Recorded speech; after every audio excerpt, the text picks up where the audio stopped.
கூட்டத்தில் ஒருத்தனா இருக்க நம்ம எல்லாருக்கும் ஆயிரத்தில் ஒருத்தனா மாறணுன்ற ஏக்கம் இருக்கும், ஆசை இருக்கும், கனவு இருக்கும். ஆனால் அதுக்காக நம்ம எடுக்கிற முயற்சி தான் நம்ம யாருன்றதையே தீர்மானிக்கும்.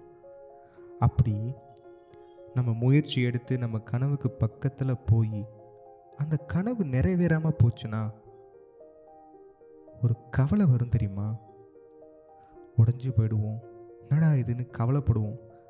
அந்த மாதிரி சமயத்தில் சப்போஸ் கடவுள் வந்து உங்கள் முன்னாடி ஒரு வண்டி அனுப்புகிறாரு, இந்த வண்டியில் ஏறு, உனக்கான ரெண்டாவது வாய்ப்பு உன்னை தேடி வரும் அப்படின்னு ஒரு வண்டி வந்து நின்னா நீங்கள் என்ன பண்ணுவீங்க? அப்படி தனக்கு கிடைச்ச ரெண்டாவது வாய்ப்பை ஒரு மனுஷன் எப்படி யூஸ் பண்ணிக்கிட்டாருன்ற கதையை பற்றி தான் இன்னைக்கு நம்ம தெரிஞ்சுக்க போகிறோம். நீங்கள் கேட்டுட்ருக்கிறது கூட்டத்தில் ஒருவன். நான் உங்கள் டாக்டர் ஹரிஹரன் ஸ்ரீ. இது ழகரி பாட்காஸ்ட் சீரிஸ்.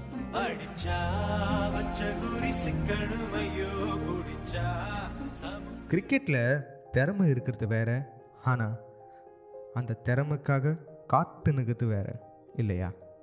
அப்படி அந்த திறமைக்காக காத்து நின்ற ஒரு மனுஷன் 2015 டெபியூ ஆகி உள்ளே வராரு. ஆனால் அதுக்கப்புறம் அவரோட பர்ஃபார்மன்ஸ் சரியா இல்லாததுனால பல நாட்கள், பல வருடங்கள் பெஞ்சிலே உட்காந்துருக்காரு. திருப்பி 5 வருஷம் கழித்து டீமுக்குள்ளே வராரு. ஆனால் பெரிய பர்ஃபார்மன்ஸ் இல்லை. அவரோட ரசிகர்கள்லாம் இவன் அதுக்கெலாம் சரிப்பட்டு வரமாட்டான் அப்படின்னு அவர் அசிங்கப்படுத்த ஆரம்பிக்கிறாங்க. கொஞ்ச நாள் போகுது, நிறைய மேட்ச் ஆடுறாரு, தோக்குறாரு. 2026 கிட்ட வருது, ஒரு மேட்ச்சில் போகிறாரு, தோத்துட்டு வராரு. மொத்தமாக 5 மேட்ச்சு சேர்த்து வெறும் 45 ரன் தான் அவர் அடிச்சிருக்காரு. எல்லோரும் கேட்குறாங்க, என்னங்க நியூசிலாந்து சீரிஸ் எப்படி பண்ணிட்டீங்க அப்படின்னு சொல்லி கேட்க ஆரம்பித்தப்போ மனசுடைஞ்சு போய், என் கனவு நான் தொலைச்சிட்டேன், நான் உடஞ்சி போயிட்டேன் அப்படின்ற மாதிரி ஒரு மனுஷன் ஃபீலிங்காக பேசின ஒரு சேட்டன். நவம்பர் 11, 1994 பிறந்த ஒரு சேட்டன், திருவனந்தபுரத்தை சேர்ந்த ஒரு சேட்டன், வேறு யாரும் இல்லை, சஞ்சு சாம்சன். அந்த மனுஷனோட கதையை கேட்கும்போது பயங்கர இன்ஸ்பைரிங்காக இருந்ததுங்க. சஞ்சு சாம்சன் வந்து இந்த அளவுக்கு சாதிச்சிருப்பார், சாதிச்சு ஜெயிக்க வச்சாரு அப்படின்ற ஒரு பெருமையை வந்து நேற்று நமக்கெல்லாம் பண்ணி கொடுத்தாரு.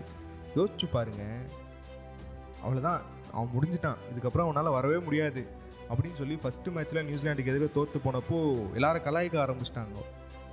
இதெல்லாம் எதுக்கு கூட்டின்னு வரீங்க, தேவையே இல்லாத ஆள் அப்படின்னு சொல்ல ஆரம்பித்தப்போ அந்த மனுஷன் வந்து கடைசி வரைக்கும் விட்டு கொடுக்கவே இல்லைங்க.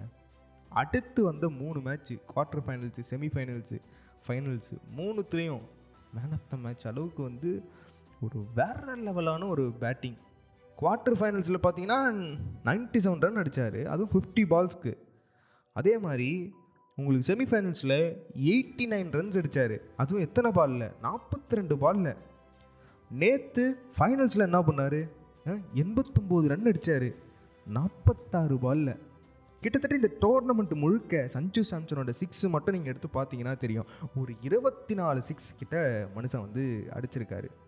இந்தியாவுக்கு வந்து 96 ரன்ஸில் ஒரு வேர்ல்ட் கப் கிடச்சிருக்கு அப்படின்றது வந்து இது வந்து சாதாரண வெற்றி கிடையாது, ஒரு மாபெரும் வெற்றி.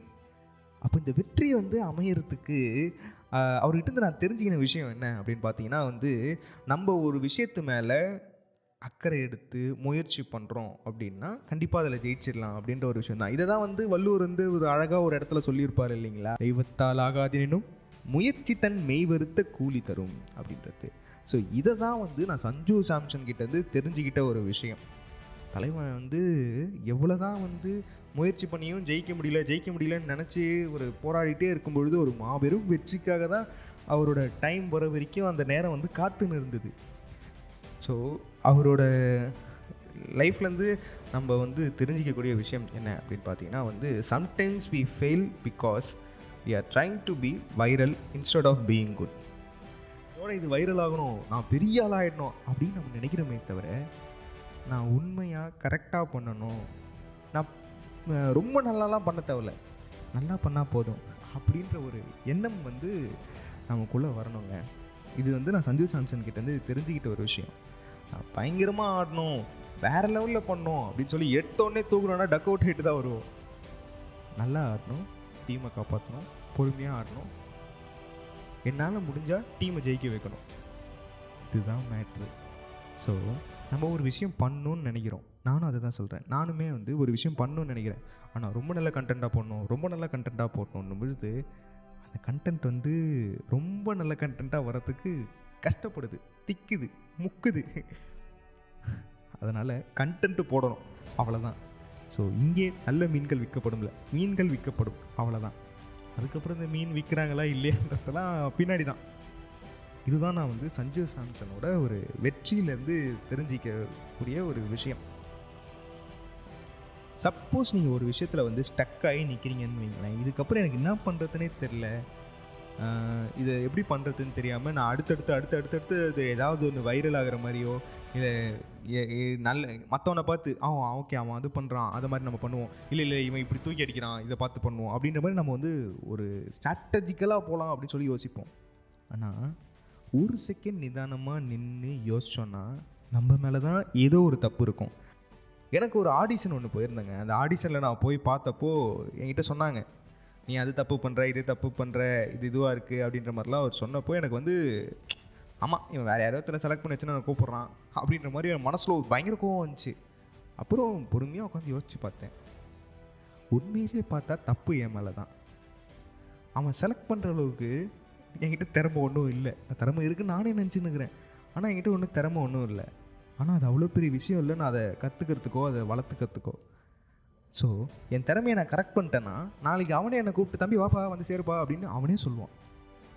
எனக்கு என்ன வருமோ என்னால் எது முடியுமோ அதை கரெக்டாக என் மனசுக்கு பிடிச்ச மாதிரி முழுசாக கொடுத்தனாலே என்னால் ஜெயிக்க முடியுன்ற ஒரு கான்ஃபிடென்ஸ் இப்போ வந்திருக்கு.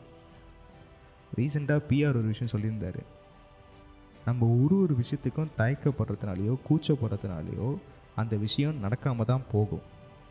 ஆனால் நல்லா யோசிச்சு பாருங்கள், அந்த விஷயத்தை நீங்கள் சொன்னாலும் சொல்லனாலும் நோன்றது எப்பவுமே நோ தான், ரிஜெக்ஷன்றது எப்பவுமே ரிஜெக்ஷன் தான்.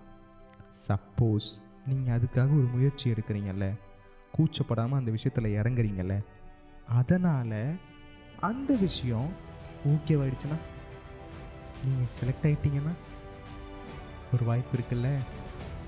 அதனால தான் சொல்கிறேன், லைஃப்பில் எப்போயாவது செகண்ட் சான்ஸ் கிடைக்குதுன்னா உடனே கப்புன்னு ஏறி உட்காந்துட்டேங்க. புரிஞ்சுதா? ஸோ மற்றும் ஒரு சுவாரஸ்யமான ஆடியோவில் நல்ல கருத்துக்களோடு எடுத்துக்கிட்டு கண்டென்ட்டை கொஞ்சம் ஸ்ட்ராங் பண்ணிவிட்டு உங்களை வந்து சந்திக்கிறேன். அதுவரை உங்களிடமிருந்து விடைபெறுவது உங்கள் டாக்டர் ஹரிஹரன்.